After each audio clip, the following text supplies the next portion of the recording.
chez les stars, vous dites être resté à Wuhan pour le meilleur et pour le pire. Êtes-vous prêt à mourir pour votre métier? Arnaud Miguet, non. Il y a des risques dans ce métier quoi qu'il arrive. Il faut les évaluer, mais vous pouvez toujours vous retrouver au mauvais endroit au mauvais moment. Un journaliste doit avoir de la chance, être en bonne santé. J'étais dans le même bateau que les 11 millions d'habitants de Wuhan et nous allions nous en sortir ensemble. J'avais de l'empathie pour eux. Gaël, son cadreur, note de la rédaction, et moi ne sommes pas des héros, juste des journalistes qui font leur boulot. Il y avait une actualité brûlante et effrayante à Wuhan. C'était là qu'il fallait être. En restant, vous n'étiez plus seulement un messager, vous étiez aussi le sujet des infos. Je ne me rendais pas compte. Le rythme de travail était frénétique. Mais si est-ce une évolution du journalisme où de temps en temps, on vous fait parler à la première personne. Nous avons vécu une expérience incomparable. Être sollicité pour la raconter est normal. N'aviez-vous pas peur? Jean-Paul Sartre a dit, qui n'a pas peur, n'est pas normal.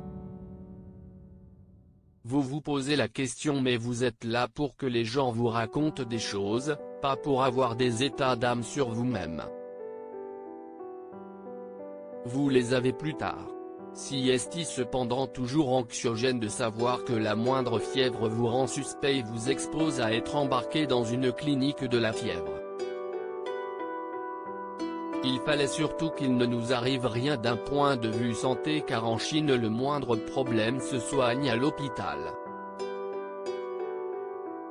Et ils étaient tous réquisitionnés pour la Covid-19. Aviez-vous toute liberté pour faire votre travail?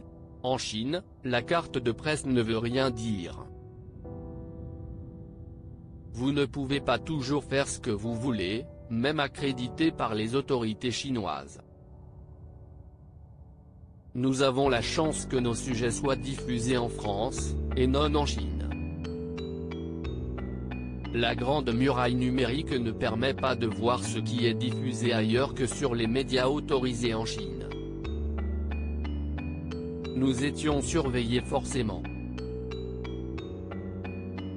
Il fallait prévenir de nos allées et venues même si nous ne disions pas toujours exactement ce que nous allions faire. Mais nous avons pu faire des choses. Est-ce un écran de fumée? Je ne sais pas. Prenez-vous les informations chinoises officielles avec précaution?